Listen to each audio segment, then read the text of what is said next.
Hello everyone.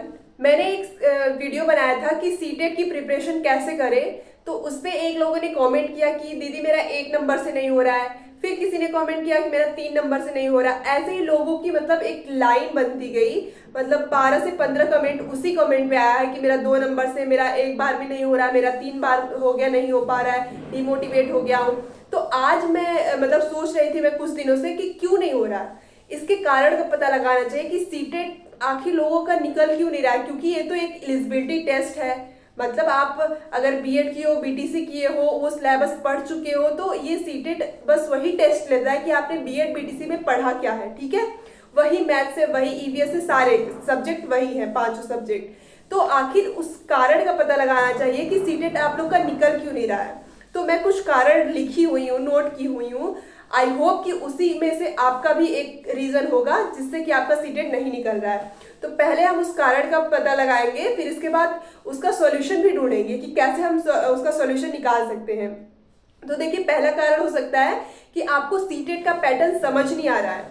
CTET का pattern मतलब कि सब्जेक्ट 5 है, 5 मैथ्स है, तो मैथ्स में 15 नंबर का सीडीपी आएगा, 15 नंबर का ही कंटेंट आएगा।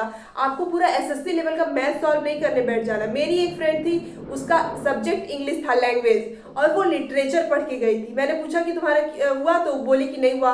तो क्योंकि वो लिटरेचर पढ़ के गई थी इंग्लिश के लिए, जबकि इंग्लिश में 15 नंबर का पेडागोजी आएगा, 15 नंबर का उसका मेन कंटेंट आएगा। तो सबसे पहला रीजन ये है कि आपको पैटर्न नहीं समझ आ रहा है। तो पैटर्न क्या है? पैटर्न ये है कि 5 सब्जेक्ट है, मैथ्स है, तो मैथ्स में 15 नंबर का पेडागोजी, 15 नंबर का आपका कंटेंट देख लो कि कैसे छोटे छोटे क्वेश्चन पूछे जाते हैं जो आपको देख के ही आ जाएगा। अगर ऐसे ही कुछ क्वेश्चन होंगे जो आपको नहीं आएगा, नहीं तो बाकी सारे इजी ही होते हैं। फिर दूसरा ईवीएस है। ईवीएस में 15 नंबर का कंटेंट, 15 नंबर की पेडागोजी।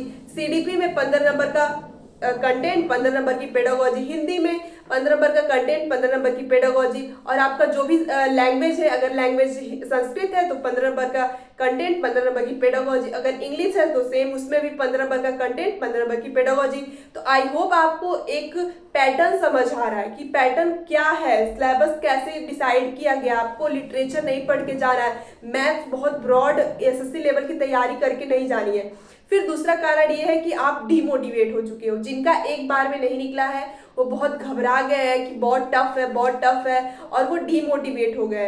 तो सबसे पहले कि देखो, कोई भी ऐसा एग्जाम नहीं है, और ये बीएड बीटीसी अगर आप किए हैं तो सीटेट एक एलिजिबिलिटी टेस्ट है। इसको बहुत ज्यादा हाइप देने की जरूरत नहीं है। हाँ, मैं मान रही हूँ कि परसेंटेज बहुत कम है लोगों के जो पास होते हैं, फिर भी आपको ये मेंटेलिटी बना के चलनी है कि यार 90 नंबर ही तो लाना है। आप 90 नंबर करके चलोगे।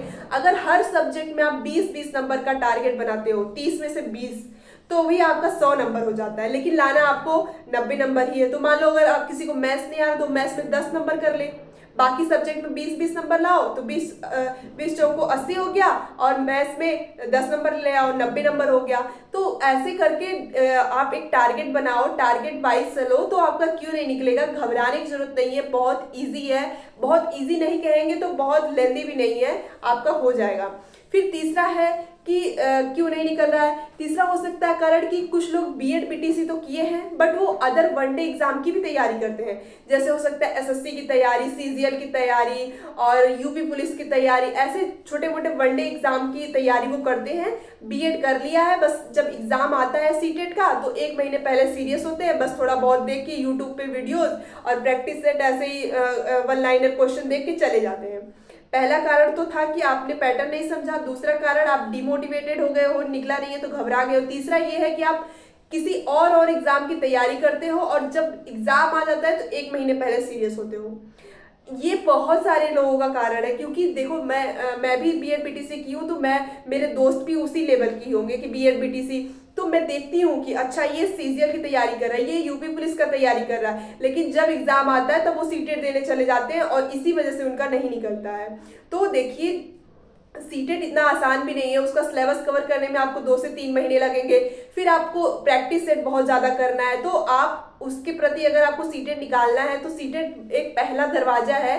अगर आपको टीचर बनना है तो एक दरवाजा होता है ना, मान लीजिए कि 2-3 दरवाजे हैं, तो पहला दरवाजा आपने क्रॉस कर लिया, बीएड बीटीसी कर लिया। दूसरा दरवाजा ये है कि आपको सीटेट क्रॉस करना है, तभी आप एंटर कर सकोगे एग्जाम में बैठने के लिए, जो टीचिंग एग्जाम्स है। अगर सीटेट नहीं दोगे तो DSSS, KVS, BPSC TRE4 या फिर यूपी में भी कोई भी वैकेंसी आ तो नहीं रही है, बट आएगी तब भी आप एलिजिबल नहीं होगे। तो सीटेट को थोड़ा सीरियसली लेके आप एक बार सीटेट क्लियर कर लो, माइंड फ्रेश कर लो, फिर बाकी जो भी एग्जाम है आप देते रहो। जब टीचिंग एग्जाम आएगा तो उसको भी देते रहो। तो तीसरा रीजन भी पता चल गया होगा। फिर फोर्थ है कि आपको रिसोर्सेज नहीं पता है कि कौन सा सब्जेक्ट कहाँ से पढ़ें, किधर से कंप्लीट करें। कोई बहुत सारा यूट्यूब चैनल है, कहाँ से आप डिसाइडेड करें कि क्या पढ़ना है, कितना पढ़ना है। तो देखिए, जो बहुत ज़्यादा जानते हैं ना वो ज़्यादा कंफ्यूज रहते हैं। अगर आप कम जान रहे हो चीज़ों के बारे में, रिसोर्सेज के बारे में, तो आप बहुत अच्छे डायरेक्शन में हो। मैं जब कर रही थी तो मुझे बहुत ज़्यादा सीटेट के बारे में नहीं पता था, क्योंकि मैं बीएड कर रही थी और ऐसे ही एग्ज़ाम देने के लिए मतलब मूड कर लिया कि हाँ मुझे कर देना है। तो मैं सिर्फ दो लोगों का चैनल बार बार रिकमेंड करती हूँ, क्योंकि मैंने 2 ही लोगों का फॉलो किया था, एक सचिन सर, एक हिमांशी मैम। जो चीज़ें मुझे सचिन सर की नहीं समझ आती थी वो हिमांशी मैम से कर लेती थी, जो हिमांशी मैम की नहीं समझ आती थी वो सचिन सर से कर लेती थी। जैसे संस्कृत हिमांशी मैम नहीं कराती है तो वो मैं संस्कृत का सचिन सर से करती थी। और मेरा सब्जेक्ट था सोशल हिमांशी मैम नहीं हिमांशी मैम कराती है, उसका जो पेडागोजी वाला होता है, और सचिन सर भी कराते हैं। तो जो चीज़ें जिनसे समझ आती थी मैं उनसे कर लेती थी। आई होप समझ आया होगा आपको। और रिसोर्सेज बहुत लिमिटेड रखने हैं, नोट्स बहुत ज़्यादा नहीं बनाना है। मैंने हर सब्जेक्ट का बहुत पतला पतला नोट्स बनाया था, जिससे मैं हर दिन अगर मेरा मन किया कि मैंने सब टाइम टेबल बनाया, मुझे हिंदी पढ़ना है, तो मैं हिंदी का शुरू से अंत तक नोट्स पूरा रिवाइज कर लेती थी। इतना मैंने नोट्स बनाया था कि शुरू से लेकर लास्ट तक भाषा कन्वर्जन क्या होता है ये सब करके पूरा मैं एक ही दिन में नोट्स रिवाइज कर ली। ज़्यादा से ज़्यादा मैंने प्रैक्टिस सेट किया था। जो यूथ पब्लिकेशन की मोटी सी बुक आती है मैं बार बार उसको रिकमेंड करती हूँ। मैंने उसके एक क्वेश्चन के जो वहाँ पे सॉल्यूशन दिया होता है वर्डन करके, सारे को पेन से पूरा हाईलाइट कर करके एक एक पढ़ा है। वो बुक मेरे पास है नहीं, मैंने किसी को दे दिया, वरना मैं आप अच्छे से दिखा देती कैसे किया था। तो आई होप चौथा रीजन भी आपको पता लग गया होगा कि रिसोर्सेज, आप रिसोर्सेज में कंफ्यूज हो। रिसोर्सेज आपको खुद से डिसाइड करना होगा कि आपको किन से समझ आता है किन से नहीं, और रिसोर्सेज बहुत लिमिटेड होने चाहिए। 5 सब्जेक्ट के छोटे छोटे पतले पतले नोट्स बनाइए 5, और ज़्यादा से ज़्यादा प्रैक्टिस करिए। प्रैक्टिस सेट वाले नोट्स भी, जो क्वेश्चन गलत हो रहा है उसको नोट करिए, और ज़्यादा से ज़्यादा ऑनलाइन 1 लाइनर क्वेश्चन भी आप देख सकते हैं। फिर 5वां रीजन हो सकता है लैंग्वेज में कंफ्यूजन। कुछ लोगों ने लिया संस्कृत है और मार्क भर के आते हो OMR में अंग्रेजी वाले में, तो ज़्यादा कन्फ्यूज़न इसमें भी हो जाती है कि मैं 1-2 फ्रेंड से अपने पूछी कि क्यों नहीं हुआ तुम्हारा, तो उनका ये था कि उन्होंने लैंग्वेज में गलती कर दी। मेरी एक भाभी है, उन्होंने भी लैंग्वेज में गलती कर दिया। यहाँ पे वो हिंदी संस्कृत सॉल्व कर रही है और भर रही है अंग्रेजी वाले में, तो उनका लैंग्वेज का प्रॉब्लम हो गया था। ऑनलाइन देखिए, ऑनलाइन था तब तो कंफर्म था, ऑनलाइन था तो अगर आपका इंग्लिश है तो इंग्लिश आता था, संस्कृत था तो संस्कृत आता था। लेकिन यहाँ पे ऑफलाइन में ये प्रॉब्लम है कि आपको दोनों सब्जेक्ट देगा, दोनों लैंग्वेज देगा, संस्कृत भी देगा और अंग्रेजी भी देगा।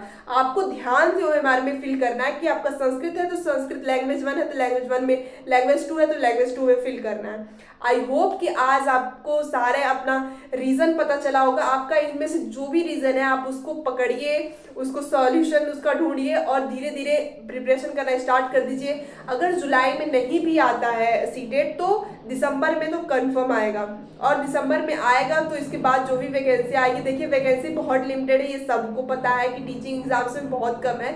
तो जो भी मौका आपको मिल रहा है, मैं आपसे रिक्वेस्ट करूँगी कि आप मत खोइए सीटेट का मौका, सीटेट दीजिए जिससे कि आपका एग्जाम में बैठने का मौका आपका न खो जाए। तो आप लोग पढ़ते रहिए। जो भी अगर कंफ्यूजन होगी तो आप कमेंट कर सकते हैं, मैं उसको सॉल्यूशन जरूर दूंगी। Thank you so much.